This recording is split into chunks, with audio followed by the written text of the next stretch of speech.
हाँ, आवाज़ आ रही है। और आगे आ जाइए। यहाँ पर भगवान कह रहे हैं कि जो देवता लोग हैं वे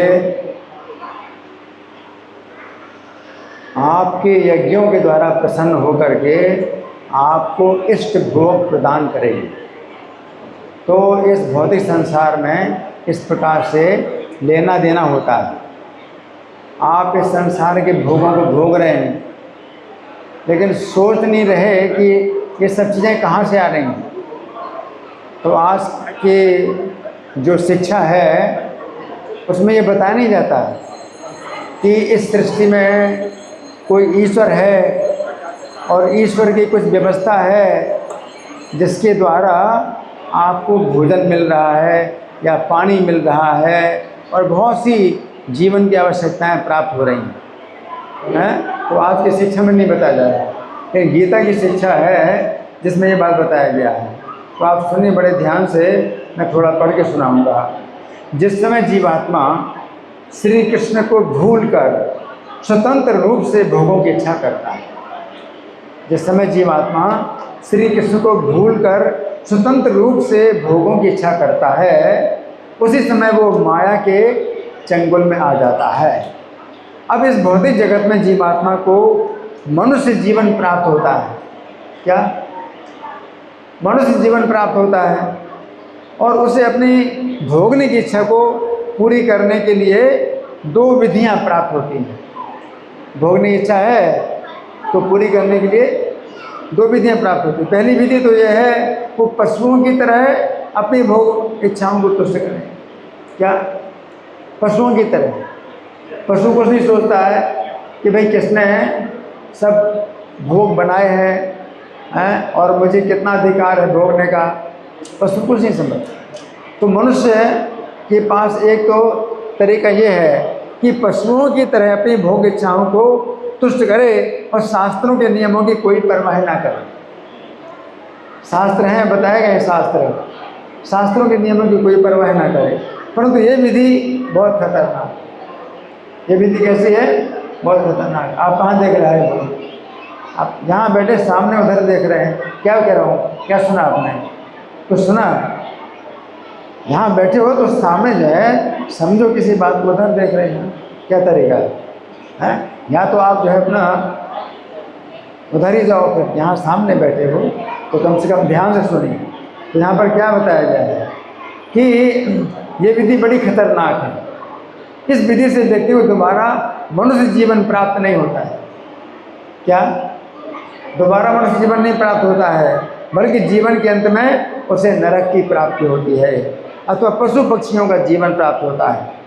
अब प्रश्न उठता है कि जब जीवात्मा श्री कृष्ण को भूलकर स्वतंत्र रूप से भोगने की इच्छा करता है, तो ऐसी दूसरी विधि क्या है जिसके द्वारा वो अपनी भोग इच्छा को पूरा करे और दुर्गति भी ना हो? एक दूसरा भी तरीका है। इसमें तो बड़ा खतरा है, आपको मनुष्य जीवन नहीं मिलेगा। तो इस प्रश्न के उत्तर में यहाँ भगवान कहते हैं कि जो जीवात्माएं श्री कृष्ण को भूलकर भोगों की वांछा करते हैं, उन्हें देवताओं को प्रसन्न करके उनके द्वारा दिए गए भोगों को भोगना चाहिए। तो यहाँ पर इष्ट भोगों का अर्थ है ऐसे भोग जिन्हें जीवात्मा श्री कृष्ण से स्वतंत्र होकर भोगना चाहते हैं। तो 20 मई 1966 को प्रभुपाद ने इस श्लोक पर प्रवचन दिया था। कितनी तारीख को? 20 मई 1966 को प्रभुपाद ने इस श्लोक को प्रवचन दिया था। कहाँ पर? न्यूयॉर्क में। कहाँ पर? न्यूयॉर्क में प्रवचन दिया। इष्टान भोगान, अपने जीवन के लिए आवश्यक वस्तुएं जो भी आपको प्राप्त हुई हैं, आपको समझना चाहिए कि ये सभी आपको भगवान के द्वारा प्राप्त हुई हैं। उदाहरण के लिए मान लीजिए ये अन्न के दाने हैं, ये खाने के लिए भगवान के द्वारा दिए हुए हैं। इन्हें आप अपनी फैक्ट्री में नहीं बना सकते।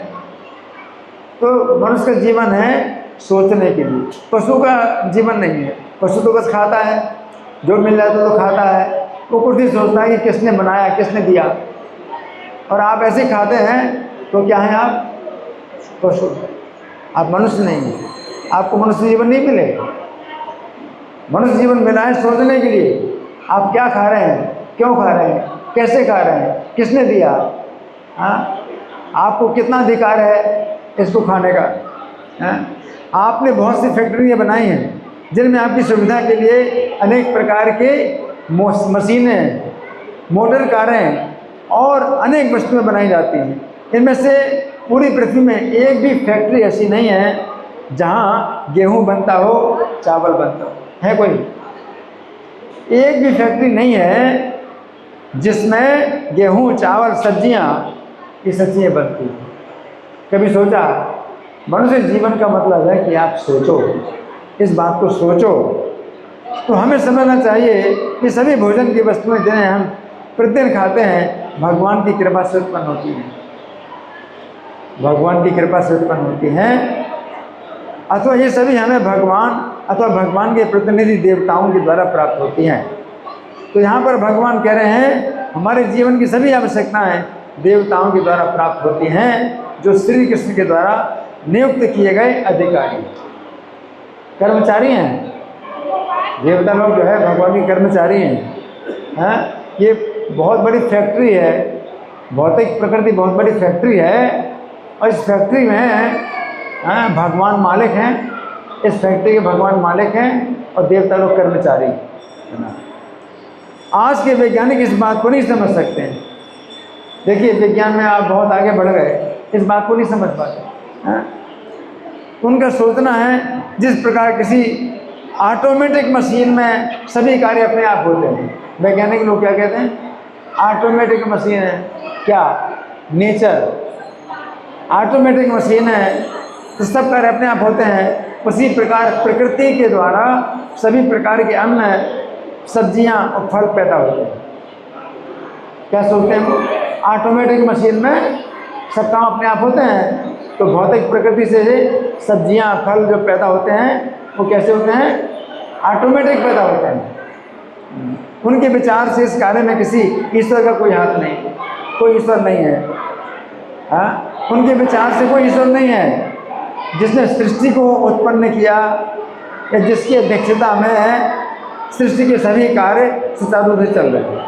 अब यदि उनके तर्क को मान लिया जाए, मान लो उनका तर्क है कि ऑटोमेटिक मशीन है, अगर मान लिया जाए कि कोई ईश्वर नहीं है, ये भौतिक प्रकृति एक ऑटोमेटिक मशीन की तरह सब कुछ उत्पन्न कर रही है, तो एक प्रश्न उठता है कि कोई भी मशीन चाहे जितनी अधिक ऑटोमेटिक क्यों ना हो, क्या किसी ऑपरेटर के बिना काम कर सकती है? ऑपरेटर तो होगा ना, कोई भी ऑटोमेटिक मशीन हो ऑपरेटर तो होगा, है ना। यदि ये भौतिक प्रकृति एक मशीन है, इस मशीन को चलाने वाला एक ईश्वर तो होना ही चाहिए, जो कौन है? ऑपरेटर। दूसरा प्रश्न उठता है, जिस प्रकार किसी मशीन के साथ साथ ऐसी व्यवस्था होती है, यदि किसी समय मशीन ठीक से काम ना करे, मशीन खराब हो जाए, तो मशीन की ठीक से मरम्मत हो सके। कोई भी ऑटोमेटिक मशीन होती है तो क्या करना पड़ता है? कुछ खराबी होती तो उसकी रिपेयर होता है। उसी प्रकार यदि भौतिक प्रकृति एक मशीन है, तो इस मशीन की देखभाल करने वाला कोई ईश्वर तो होना चाहिए। कितनी ऑटोमेटिक मशीन हो, लेकिन कोई ना कोई होता है जो कि मेंटेन करता है। तीसरा प्रश्न उठता है, जिस प्रकार किसी ऑटोमेटिक मशीन का निर्माण एक बहुत बुद्धिमान व्यक्ति के द्वारा है। ऑटोमेटिक मशीन है तो आप सोचें किसी बहुत बुद्धिमान व्यक्ति ने ये मशीन बनाई है, जो पहले इस कार्य को निश्चित करता है जिसे वो करना चाहता है, फिर ऐसी मशीन का निर्माण करता है जो उसके द्वारा निश्चित किए हुए कार्य को करेगी। उसी प्रकार कोई ईश्वर तो होना चाहिए जिसने पहले निश्चित किया था कि सृष्टि को किस प्रकार संचालित करना है, फिर उसने इस भौतिक प्रकृति रूपी मशीन को बनाया जो उसकी इच्छा के अनुसार कार्य करते हैं।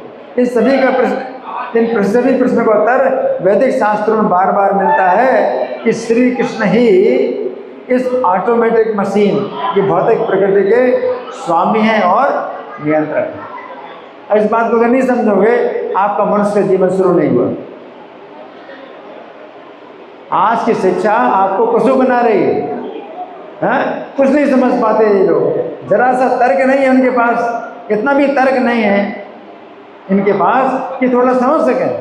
अरे ऑटोमेटिक हो रहा है, प्रकृति से सब हैं, ये सेब पैदा हो रहे हैं, जितनी सब्जियां पैदा हो रही हैं, केला कैसे बनता है, सब ऑटोमेटिक।